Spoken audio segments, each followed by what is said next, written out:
Welcome to the River Phoenix Center for Peace Building's first in a series of peace building presentations.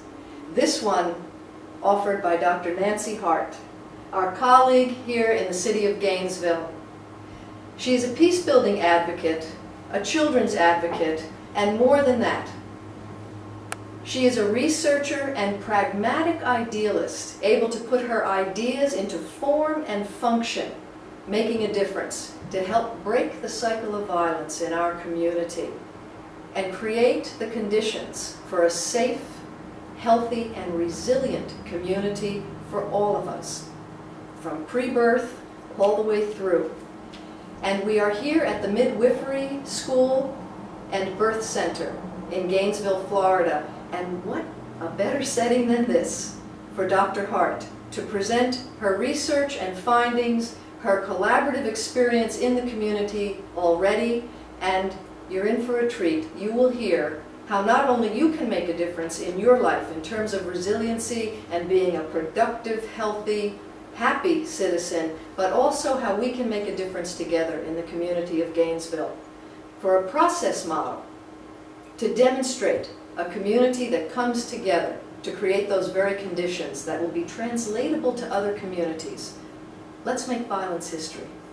Let's create a culture of kindness and friendship and health and safety and security for all of us. So Jeffrey and I are delighted to greet you and welcome you. Nancy, thank you for being here today. Well, thanks for inviting me. Happy to be here.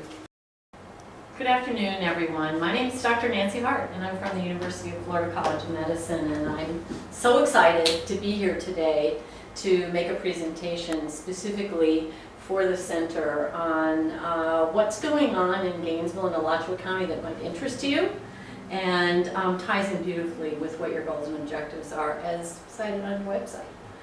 So, let's proceed. Whenever I talk to medical students about the notion of making our community healthier, and I mean by healthier in a very broad sense, not just our blood pressure and our pulse, but lots of other things, I always show them this picture of the cosmic lottery. And I remind them that because many of our medical students and future doctors come from wealth and privilege, not because we choose them for wealth and privilege, but because in order to make all those educational milestones that they need to make to get into medical school, they tend to be from wealth and privilege. So I show them this to remind them that they won the cosmic lottery. In other words, we don't choose our parents. You didn't choose your parents, I didn't choose my parents, but I would argue that we won the cosmic lottery, and many of our patients and many of the people that we share our community with didn't. So, in order to care for our community and bring our community forward in a healthy and peaceful way, we need to keep in mind that not everybody got the parents we got. Okay?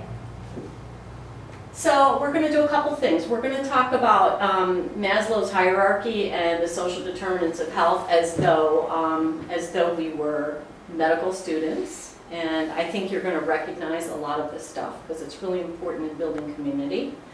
And then we're going to talk about a thing called adverse childhood experiences, which was defined by some authors I'll tell you about, and how they described it in terms of health, but I think we need to think of it in terms of education, juvenile justice, and the new brain science. So I'm taking their notion, their published notion, and I'm expanding its applicability. And just so you know, I've called the author of this research and said, do you think this is a good idea? And he said, yes, yes, yes, publish, publish, publish.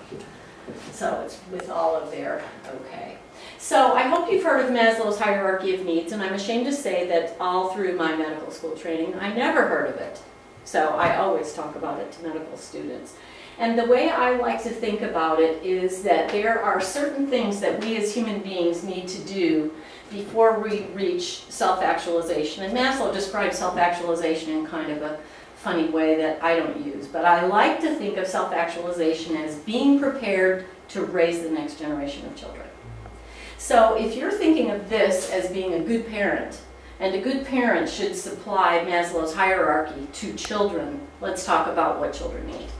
Well, first of all, when they're first born, they need their immediate physiological needs met.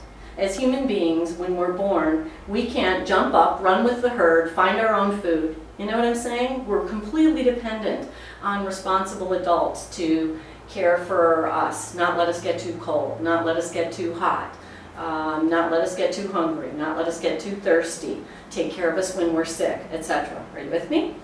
So once we've met our infants' physiological needs and they don't die, this is good, we move on to their safety needs. So even if a child is fed and clothed, not cold or hungry, we still can't run over them with our Suburbans in the driveway.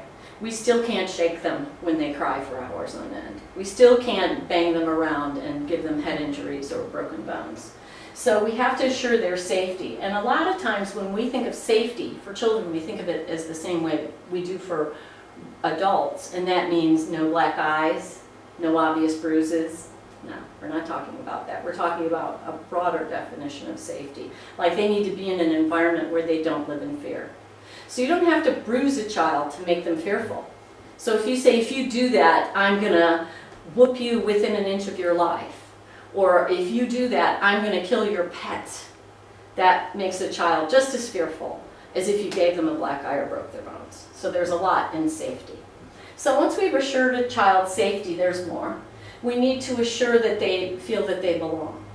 And in most matriarchal societies, children belong in a family, in a nuclear family, where someone says, I love you, you're cute, you're funny, I love it when you play baseball, I can't wait for your next game, I love it when you dance, I love it when you tell me jokes, sing me that song again, read me this book again. But some children who don't win the cosmic lottery don't get that at home. They get, you're fat, you're stupid, you're ugly, sit down, shut up, we wish you'd never been born. And we do have children that come into our school system who've never been told anything positive about themselves. So just imagine yourself being the kindergarten teacher of a child like that, who's not been socialized to love themselves. Imagine how they react when they're in a fearful situation. Like there's a loud noise, somebody drops something, something breaks. So then once we've assured that children have a place to be loved and belong, and don't let me underestimate the effect of teachers, because sometimes when children are not felt to belong at home, they are felt to belong at school.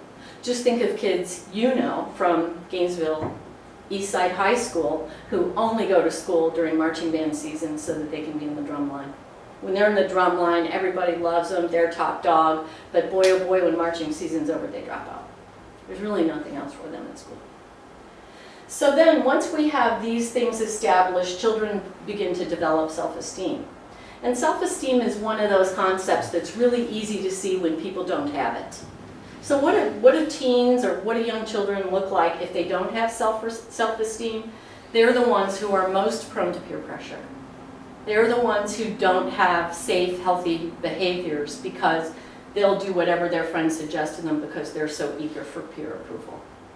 And I gotta admit that there are some really dumb things that I did growing up, but in general, I had a part of my brain that was saying, you know, I'm not gonna do that because I might get hurt, or because my parents would think that was a really bad idea and I'd be ashamed for them to know that I made that decision.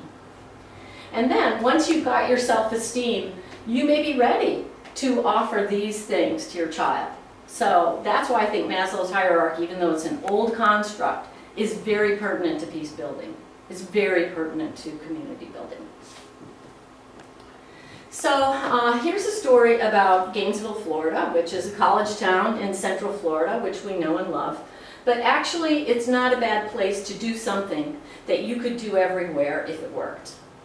And what happened in Gainesville was that a few years ago, there was a beloved county hospital over here that closed.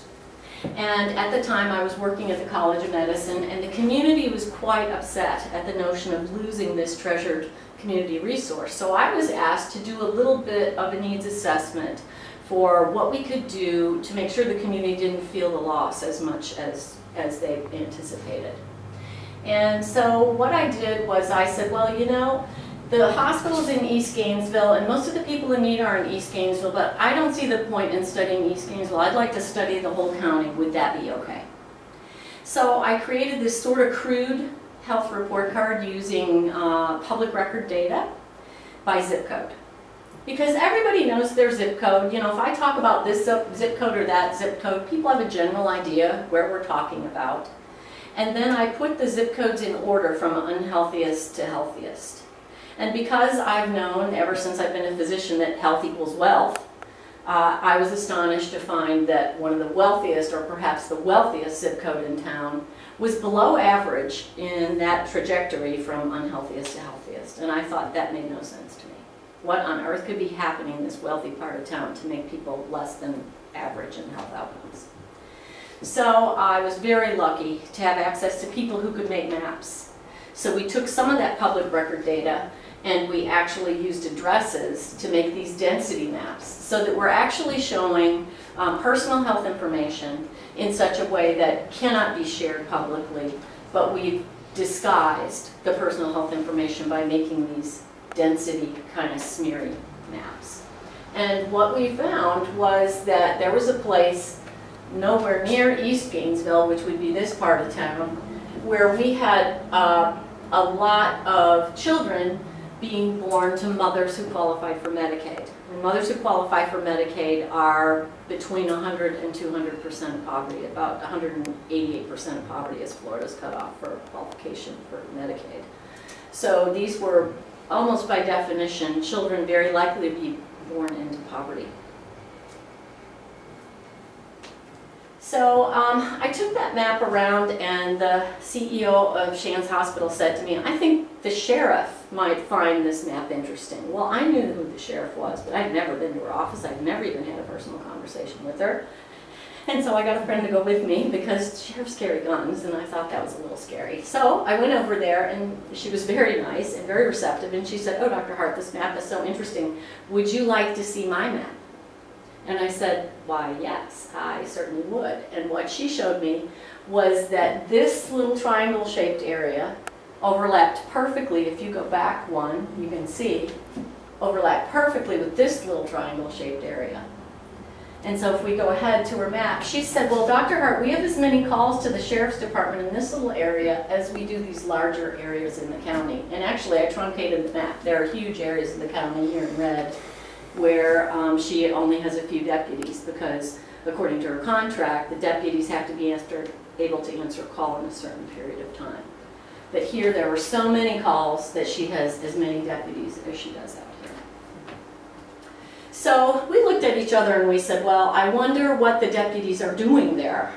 And does it have anything to do with mothers and babies? Because here I've identified this place where we have mothers and babies. She's identified the same place where we have calls to the sheriff. And I said, Sheriff Darnell, do you mean to tell me that the place in Gainesville that has the highest concentration of vulnerable mothers and babies is also the highest concentration of crime?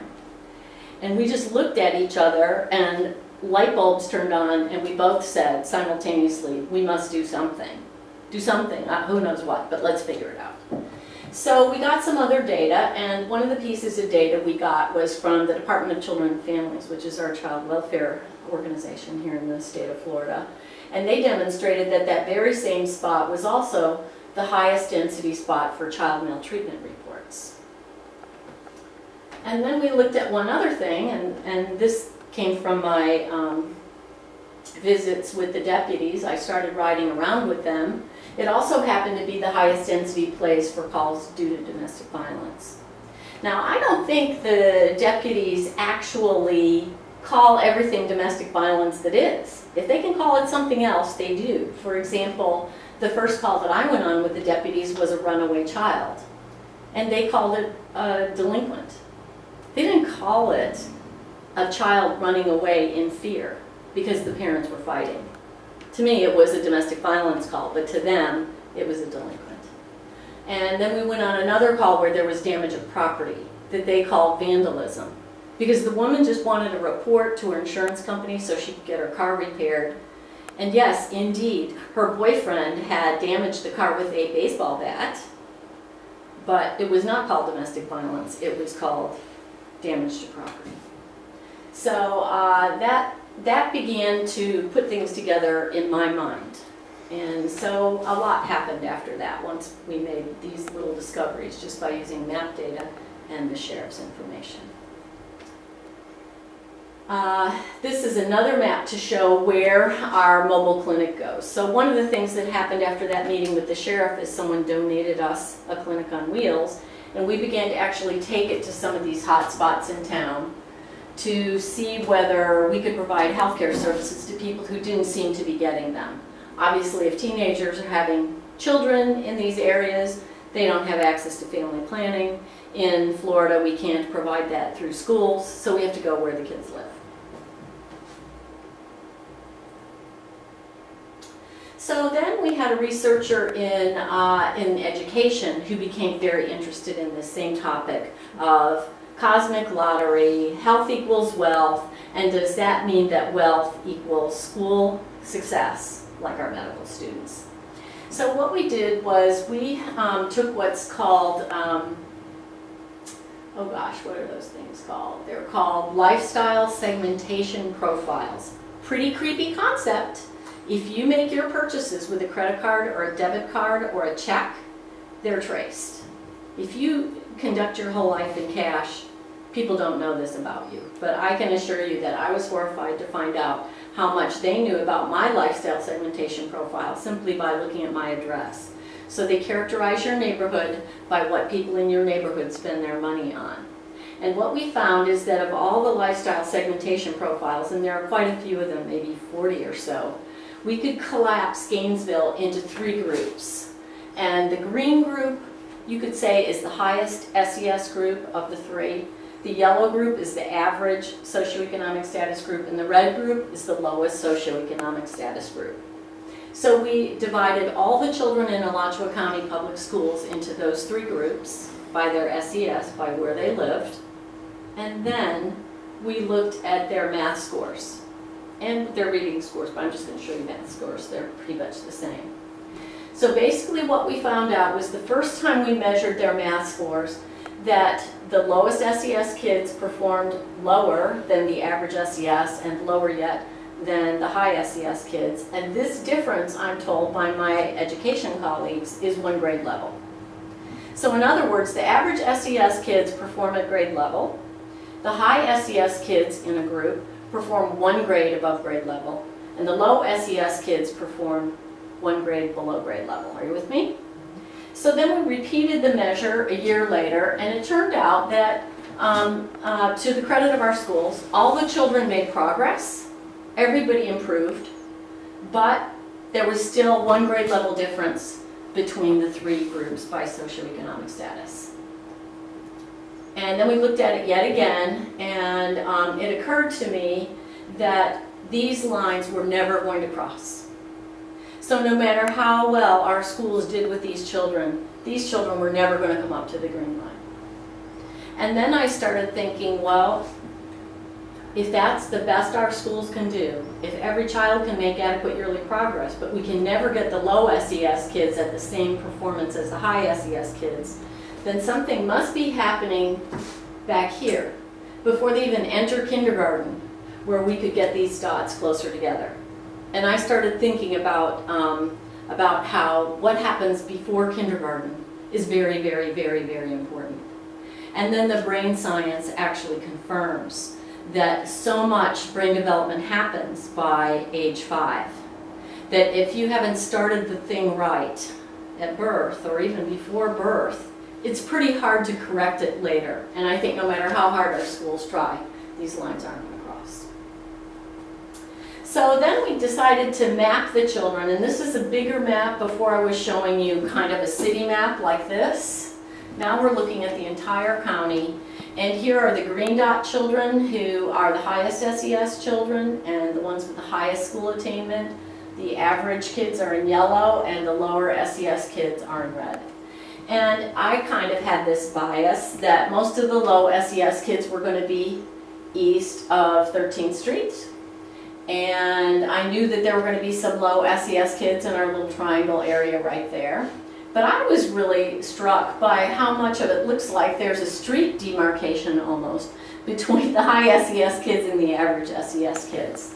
I just thought that was very interesting. And then if you look out in the rural areas, it's mostly average kids, and then look, here are some places north of Alachua where we have low SES kids. That all I found fascinating. So the next thing we did was we took the children who are involved with juvenile justice. So these are juvenile offenders. These are kids who got in trouble. They were arrested, and we had their addresses in a different database, and so these are the dots. And what I expected to see when we put the dots of the juvenile offenders on top of the school kids was that most of the juvenile offenders would be east of 13th Street. And to be sure, there are plenty of dots over here. But I was astonished to find how many dots there were over here among the higher SES kids.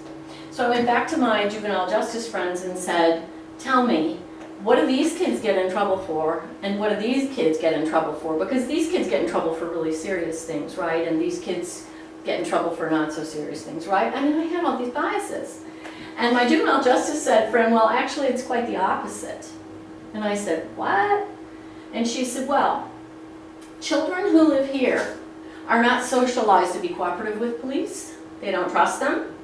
So let's say they're doing something relatively minor, like trespassing on school property. They hop a fence, they're playing in the playground, who knows what they're doing. Police officer stops them and says, who are you? They give a false name. Where do you live? They give a false address. Because they're socialized that police are bad and that you would never bring them to your home, because something bad might happen as a result of that. These children, on the other hand, probably said, oh, officer, if my mother finds out I did this, I'll be in so much trouble. I'm really sorry. Eye contact. I'll never do this again. Please, please, please, don't call my mother. So these officers are probably likely to not go forward with any kind of offense that's really minor. They have to go forward if it's a matter of possession of drugs, if it's stolen goods, if it's breaking and entering, if it's carrying around a weapon. They have to report it here. So it turns out that these were sometimes quite minor and these weren't. Isn't that interesting? Totally, totally rocked my world to know that. So the next thing we did was only plot the children who were in trouble with juvenile justice. And again, there's an awful lot of people in the higher SES areas that wind up in trouble with juvenile justice. And that made me ask a lot of questions about the antecedents of juvenile justice. What is it that gets kids in trouble with the law? And what could we do on that school trajectory back here that might prevent that from happening? And it surely showed that people of high SES are not immune to whatever the problems are that are happening in lower SES groups. So one of the things we looked at was in group 3, the red dot children, it turned out that fully 25% of the children actually performed with the green dot children. In other words, these weren't pure play, highly successful students or not successful students. And I became very interested in these 25% of children. What could it be that would allow you to grow up in a neighborhood that would not confer you an advantage, that you would still do really well in school and perform above grade level? What's happening there? I had to know. So we created some maps, and the maps show just the red dot kids who performed at the highest FCAT levels. And what I found very interesting is that they seem to be in little clusters. So it's not one kid here and one kid there. It's like a neighborhood of kids. So one thing I would like to do, and I don't have a graduate student to do this, but I'm not done yet, send somebody out to these neighborhoods and figure out what's making these children resilient. Why are they doing well in school? Who's reading to them when they're little? Is there a good after-school program? Is there a grandmother on the street that makes sure the kids come in and have a snack and do their homework after school? What is going on? So that is what I think could be a very cool project. So then I want to talk a little bit more about these adverse childhood experiences, because I really wanted to figure out what was going on with these kids that would get them involved in the juvenile justice system. And it turns out that this physician, Vince Felitti, from Kaiser Permanente in California, had made kind of an interesting observation. And you know, George Papanicolaou invented the pap smear just by making a chance observation. He was really an endocrinologist, and he figured out that he could identify cancer cells on pap smears. A Nobel Prize winning discovery. Well, I predict that this is going to be just as valuable to us. But it's within 15 years of being described, and it takes a real long time for ideas to catch on in medicine. So I think it's my job to make sure the medical students hear about this, and anybody else who I can get to sit down long enough to listen. So what Vince did was he was running a preventive healthcare program in Kaiser in San Diego. And he was trying to get people to lose weight. And they were using, I shouldn't name a brand name, but they were using Nutrisystem or some kind of milkshake thing that you drink that's supposed to satisfy you from hunger and allow you to actually monitor your caloric intake. He had quite a few patients who were extremely successful, who lost more than 100 pounds. But after a while, they would gain the weight back. There would be a little fulcrum in their weight graph, and they would go up faster than they went down. And he was very frustrated because he thought that this weight loss program was wonderful and it was going to be his claim to fame. So he called them in to talk to them about what happened at that fulcrum point in time. And one of the women that he talked to said, well, you know, I was doing really well, but then when I reached that point, people at work started to come on to me and it made me very afraid. And Vince, who was very tall, very well-groomed, very handsome, and very white middle class, said to this woman, well, what could possibly be wrong with men finding you attractive? Wouldn't that be great? And she said, well, no, actually, because I was sexually abused as a child. And I'm afraid for men to find me attractive. So once I realized that they did, I started to eat. And Vince said to himself, wow, I've been in practice for 20-odd years, and this is the first time I've seen an adult survivor of childhood sexual abuse. Now I've learned something. So then, about a week later, another woman he interviewed gave the identical story. And he said, well, wait a minute. 2 within a week of each other, and I've been doing this for more than 20 years? What have I been missing? What questions have I not been asking to people all this time? So he and Robert Anda from the CDC in Atlanta decided to ask this series of questions to lots of people, not just obese people, but just people.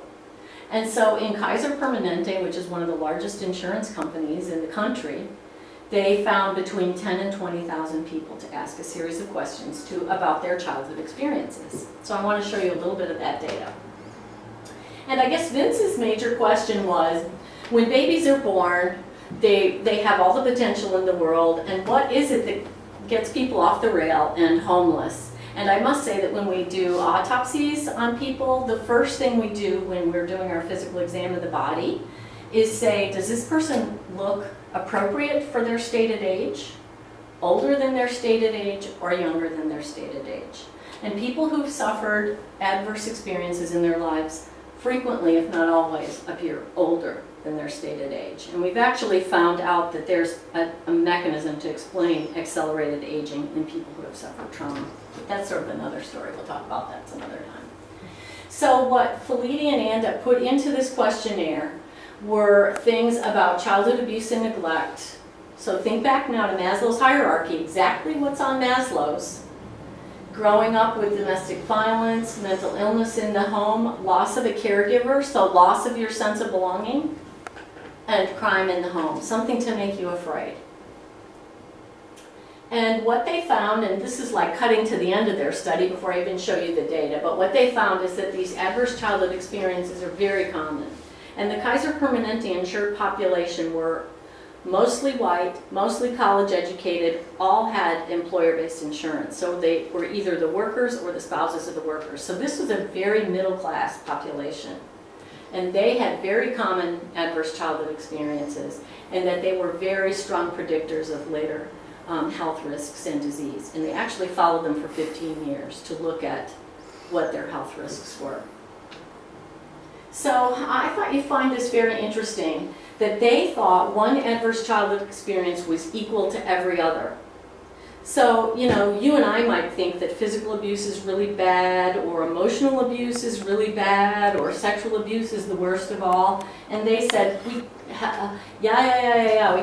can't strain it out. We're just going to call one equal to one. And what they found was that in their Kaiser Permanente insured, about a third, a little more than a third of the patients that they interviewed had none of these adverse childhood experiences. And then 26% had one. So more than 50% were in the 0 to 1 category, which I thought was very interesting. And then here's where I think it's really interesting. People with 4 or more adverse childhood experience have extraordinary increase in health risks, and I'll show you the data in a second. But look at this, there are almost 1.5 times or maybe 2 times as many women who have that many adverse childhood experiences compared to men, and 12% overall. So even in a middle class population, between 1 in 10 and 1 in 9 people are going to have had a lot of adversity in youth, and they're going to be the ones with the chronic health problems. So then we were able to get this data on our juvenile justice kids. Florida is very unusual in that we have one juvenile justice system for the whole state. So every child that enters juvenile justice, no matter what county you're from, you get the same series of questions asked to you. And we were able to map some of the questions in that original questionnaire back to the ACEs that Fleety and Anda chose. And we found that of all of those children, there were 2,900 children, only 1.2%, who had no adverse childhood experiences. And remember, in the Kaiser Permanente insured, it was 36%. And then here's the thing that really gets me. When you get to 4 or more ACEs, among these juveniles, there were 16%. It doesn't sound like a hugely different number than the Kaiser Permanente insured, but we're talking about 39,000 children in the state of Florida. In our juvenile justice system, now we're not talking about the ones who never got involved with the police, have 4 or more of those adverse childhood experiences. So what Fleety and Anda found from the Kaiser Permanente population is that the more adverse childhood experiences you've had, the higher risk for a bunch of risk things. And here's one: people who take up smoking and continue to smoke into adulthood. And this little thing right here is a percentage mark. So if you've had 6 or more adverse childhood experiences, about 16% of adults will be chronic smokers. Well, that doesn't mean everybody that smokes had 6 or more adverse childhood experiences. It just means the more adverse childhood experiences you have, the more likely you are to be a smoker. And what about depression in adults? We know that depression is more commonly reported by women than men, but in both women and men, it becomes more common.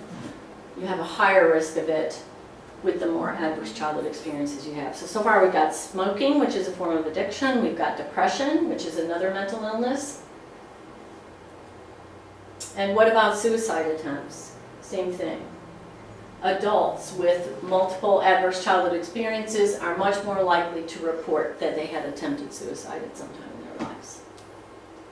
And what about adverse childhood experiences followed by rape? I found this one very interesting, because what is it about a child who has been abused as a child that when they grow up, they're a victim of rape? Some of these were probably childhood victims of rape, but I bet some of them were adulthood victims of rape. Do they get a tattoo on their forehead that says, "I was abused once, go ahead, do it again"? Well, those are the children that don't have the adequate self-esteem development. They don't have the good refusal skills. And they get themselves in dangerous situations where they might be raped. And what about this domestic violence thing? Well, women, the more adverse childhood experiences they had, there was a pretty big increase in their risk of being a victim of domestic violence as an adult. Again, a tattoo on her forehead saying, "They hurt me once, go ahead, do it again." But I was really surprised that the men did not report that increase the same way the women did. So I thought to myself, well, could it be that they asked the wrong question?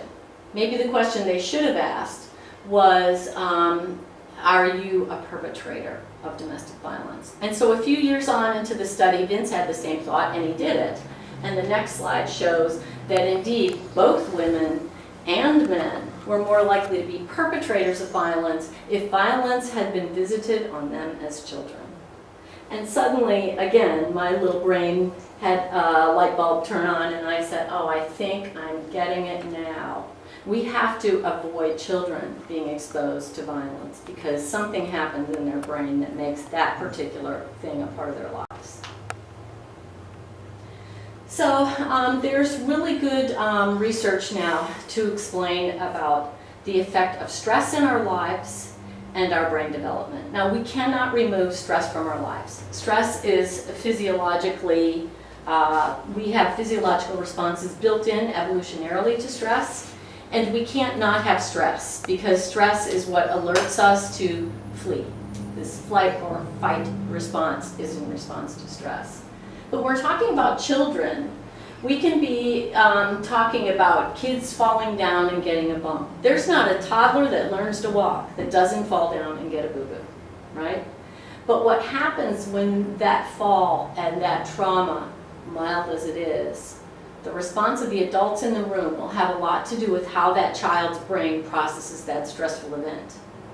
So adults who have reached the top of Maslow's hierarchy and are being adequate parents are going to pick up that baby and cuddle them and say, give them a little kiss on the forehead and say, it's okay. Everybody falls down when they learn to walk. It's no big deal. Or what about infants with the wet diaper?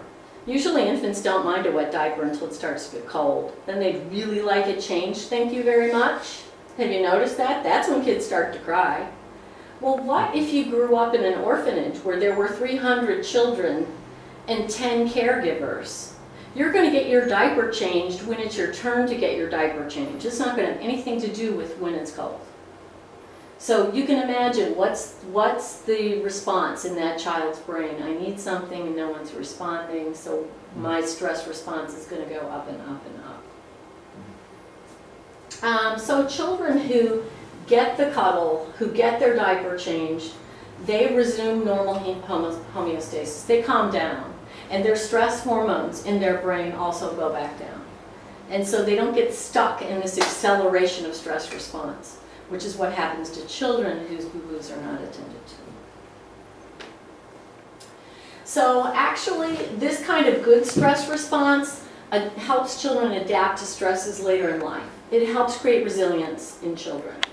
Oh, okay, it hurts right now, but in general, when something hurts, it doesn't hurt for very long, so I think it's going to be okay, so I'm going to calm myself down right now. And this calming myself down right now, we don't even think about it, but it's really the same thing as what yoga and meditation and biofeedback and prayer, it's the same thing. And we learn that skill as children in healthy environments, and some people don't learn them as children, but they can be taught later.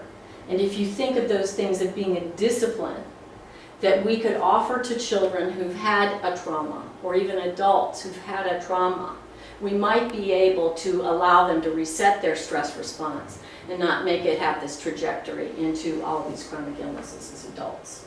Give them resilience.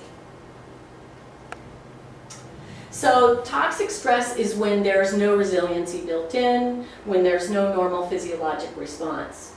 And if toxic stress is allowed to persist, children's immune systems will be modified, their heart rates and their blood pressure will be permanently modified. And I think that things like child abuse and neglect and exposure to violence can cause toxic stress and make the stress hormones permanently out of whack. And the example I like to give is the Romanian orphans who will cry in a large orphanage and not get attended to. And then well-meaning Americans adopt those children and they find it very difficult to raise them because the children have already had a set point in their mind. The brain is really in charge of us being able to figure out what's truly a threat to us. So for us to say, wait, I don't need to be afraid of that, I'm going to calm myself down, requires us to have some cognitive development and also memories that help us encode that part of our brain for how to interpret a facial expression, a loud noise, someone running. So let's talk for a second about if we wanted to create resilience in children, how would we do that? Well, I kind of think of it as this game. Have you ever played this crazy game where you have these two knobs and the idea is to try to keep this silver ball from not falling in one of these holes, to try to keep it on this black line. And you have to keep turning these knobs. Well, the way our brain works, we have our limbic system, which is our emotional and our memory development place, and that interacts with our fight or flight mechanism, the hypothalamic pituitary adrenal axis. And then the last thing that comes on board in our development is the prefrontal cortex. And that really doesn't come on board until you're a teenager. And I know exactly when mine came on board because I could not stand the sound of my mother's voice before I went to college. Something about her voice made me want to scream, run, get out of the house, slam the door. But then I went off to college, and when I came back, suddenly her voice didn't irritate me very much anymore. And I thought, wow, my mom's really calmed down. And then I realized, no, my mom has not changed a bit. I've changed. And that was when my prefrontal cortex kicked in. So if you haven't got a prefrontal cortex, and your fear response, your fight or flight response is stuck, it would be like you trying to play this game with somebody standing on one side of it. You can't regulate your emotions. Okay? And we have animal research to show that how this might happen. So, incidentally, we do things when we study stress in animals to stress them, and there are rules about it has to be pretty minor stress. So what they do is they separate mothers and baby rats. They separate the mothers from the babies. That's the stress they impose. And it turned out that when they reunited the mothers and the babies, there were certain mothers who compulsively licked and groomed their babies, who somehow rushed over to them and consoled each one. And it turned out that the mothers who were obsessive about licking and grooming their pups had pups who responded better to stress experiments later. They were more resilient. And so they decided, well, maybe it runs in families. Could it be that this mom inherited a gene that is a good stress response gene? So they began to switch pups. So they would take the obsessive licking and grooming pups, the pups who were born to a mother who was not an obsessive mother, and switch them, and they found out, no, it wasn't the genes, it was the licking and grooming. So we have an evolutionary thing going on where we learn to respond to stress. So let's say you are born to an abuser. It's actually pretty adaptive for you to be able to interpret every wrinkle on that person's face and know when they get a little bit flushed in the cheeks or they get that little crease between their brow, it's time for you to disappear. Hide under your bed, go in the closet, run out the door, and visit the neighbor. But that stress response, adaptive as it may be to a small child, may turn into a very maladaptive response when you try to go to school. So these are the children that are hypervigilant. And when they get to school, they say, oh, they have ADHD, and they begin to give them medications, rather than try to figure out what's going on in their house. So if we have a child with an abnormal stress response, we have to figure out how to fix it. And there's emerging data right now that the things I mentioned earlier, that I know you're going to love, meditation, yoga, biofeedback, and prayer, will all help children reset their stress responses. And I've asked one of my meditation friends how early you can teach a child the discipline of meditation, and they said their attention span is long enough by age 5. So if we were going to do something really innovative in our community, how would we start? Well, there's a pediatrician in San Francisco who graduated from Stanford and then got a job in the city of San Francisco in kind of a destitute area. And she decided that she was going to screen all the children in her practice for adverse childhood experiences and then have developmental psychologists in her office who could teach them meditation and biofeedback. Okay, so to summarize, toxic stress we need to do something about because it will permanently restructure your brain. And if we don't, there's going to be this risk for unhealthy behaviors, chronic conditions, and worst of all, asocial behavior, which just makes the cycle go generation to generation. So if we were able to prevent ACEs, this is my favorite part, we could reduce healthcare costs in our community. We probably wouldn't need so many mobile clinics. We could increase school readiness. We wouldn't have such a spread between children born in low SES and high SES situations. We'd have to pay less taxes for juvenile justice homes and jails. I'm liking that. And could we, I mean, this is audacious, could we break the cycle of poverty? Could we break the cycle of violence? I think we should give it a whirl. So if we were going to give it a whirl, where do you think we ought to do it? How about there? So, to tell you the truth, what happened here when I presented these maps is a bunch of people in the community got really active, And they convinced the county commission to put a family resource center there, which made me very happy. And then after that, they convinced the county commission to put a health department clinic there, which made me very happy. But in my mind, not nearly as happy as the next thing that happened. The next thing that happened is that our Rotary Club put up a phone bank and decided to buy the building behind the Family Resource Center to make a licensed child care center. That's where I think we're going to make the difference, is at that child care center. So with that, I want to thank you for your attention. Great participation from my audience, at least in terms of facial expression.